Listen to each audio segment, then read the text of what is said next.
Chapter 4, Out of the Darkness. When Ken awakened about 8 o'clock the next morning, he felt as though he were ascending slowly out of a dark pit. Mercifully, the mocking voices and the hideous images seemed more memory than reality, and faded away as the room in which he found himself came steadily into clearer focus. The sun was slanting in through a large window to his left. Its welcomed rays were glinting from a metallic apparatus standing just to the right of his bed. He had difficulty turning his head far enough to see it clearly, but the realization slowly dawned that it was an intravenous pump and that it was connected to him. I'm in the hospital. The thought seemed impossible to connect with himself. How did I get here? What happened? He had a vaguer recollection of leaving his lab and driving his car somewhere, but beyond that, everything was blank, no matter how he struggled to remember. In utter exhaustion, he gave up trying to understand for the moment and just lay there staring at the ceiling and trying to get back in touch with his body. A dull, throbbing pain seemed to envelop him. He could move his right arm, the one with the IV in it, but his left arm and right leg seemed to be weighted down. Lifting his head up slightly, with great effort, he could see that those limbs were encased in casts. Ken became aware that someone was moving around near the head of his bed, just out of his line of vision. "So you're awake," said a pleasant feminine voice. "How do you feel this morning?" "I'm trying to figure that out. I'm not sure this is really me. How did I get in here?" "I'm afraid your car went over a cliff. You were more dead than alive when they brought you in."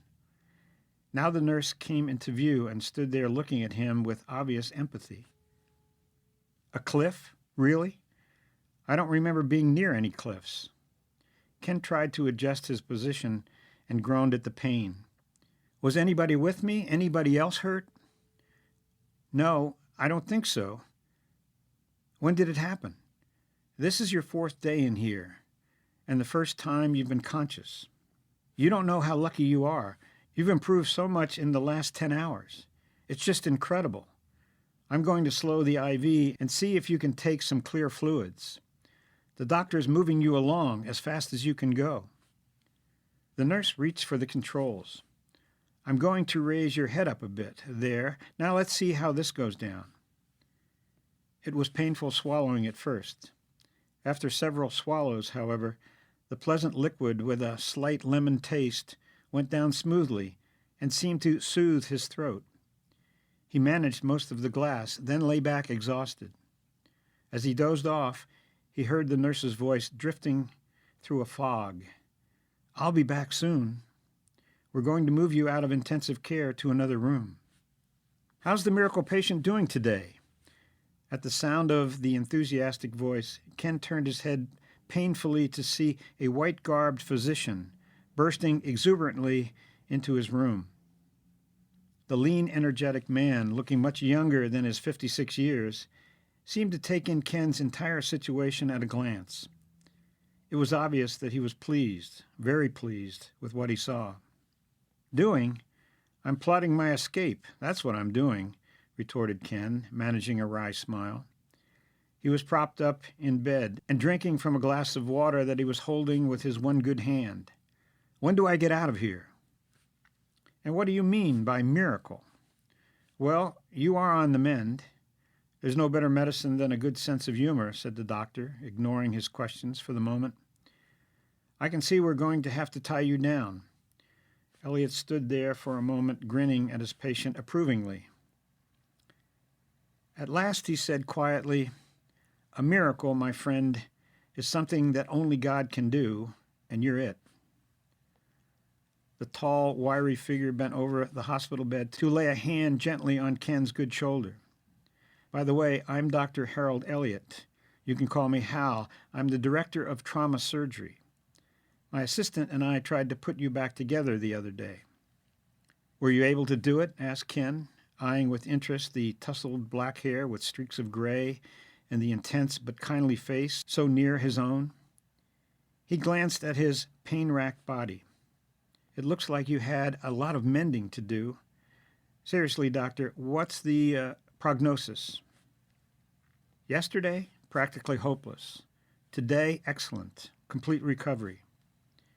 And that, my friend, is one of the biggest miracles I've ever seen. Boy, are you ever hung up on miracles. The luck of the Irish is what I'd call it. Elliot let out a short, good-natured laugh. The luck of the Irish wouldn't even come close to what you needed. And you can't argue with me because you weren't even conscious and don't know what happened. And that's what we've got to work on a bit. Starting from right now and going back in time, tell me what you can recall. Touché. End of discussion. Bing, bing, bing. You're not a doctor, you're a bulldozer. Ken decided he was going to like Elliot. What do I recall? Well, it hasn't been exactly what you'd call partying it up. Just average run-of-the-mill hospital fun and games. His eyes met Elliot's, and they both laughed. The resultant pain brought a sharp moan from Ken. The nurse just took my IV out and moved me in here from wherever I used to be and promised me something a bit more solid for lunch. She said I'd run my car over a cliff. Do you remember that? Elliot interrupted. I tried, but so far, well, I can't remember any of it. Do I have amnesia? Hardly. You told the nurse your name and address this morning. Temporary loss of a small time segment. Nothing to worry about. What you and your car went through was horrific and just as well forgotten, but that's not the worst of it. What's the last thing you remember before it all goes blank? Ken shook his head slowly. Well, I remember driving somewhere in the coastal range, but it's vague. I don't know whether it led up to this accident or whether I'm just remembering something earlier. I used to drive up there a lot. It'll help if you try to think where you were when you got into your car. I was trying to remember that when you walked in. I think I was at the lab with my associate. And I don't have a good feeling about whatever happened there, but I don't know why. And I'm sure it's irrelevant. Irrelevant? You think so? Elliot's tone became very serious. That's what put you in here. If you hadn't gotten involved in psychic research, you wouldn't be lying in that bed. Doctor, with all due respect, you don't know what you're talking about. As a matter of fact, I do. Your associate, Frank Layton, called the hospital yesterday, concerned about your condition. Insisted on talking to me. You were still in a coma. He said he'd been involved with you in psychic research. When I asked him about contact with spirit entities, he tried to change the subject. Why would you ask that? You know why. Anyone as deeply involved as you've been with either drugs, mysticism, or psychic phenomena, and you've been into all three, is bound to have made contact with spirit entities. Ken smiled wearily, and there was now a new respect for Elliot in his voice. So you do know a bit about my field. You've been playing with fire for a long time, said Elliot. I followed your research and exploits in the papers, and you finally got badly burned. What I want to know is how much you remember about trying to contact so-called highly evolved extraterrestrial intelligences. I think you're playing games with me, responded Ken testily, suddenly wary of Elliot. Frank wouldn't give out information about our research. I'm not trying to get at your secrets, said Elliot. I'm trying to help you remember what happened when you made this contact. It's very important. Ken hesitated for a moment. Okay, he said at last, but I'm going to chew Frank out for this. Yes, we were trying to make contact, and all I can remember is there were these voices in my head, not like my own thoughts, but from somewhere else, and audible. It's hard to explain. He fell silent. Layton didn't tell me, said Elliot matter-of-factly. Ken stared at him. Then how did you find out? And why did you say my research put me in here? Why? His eyes pleaded for an explanation. Dr. Elliot's belt pager was beeping. He said a few words into his cell phone, then turned back to Ken.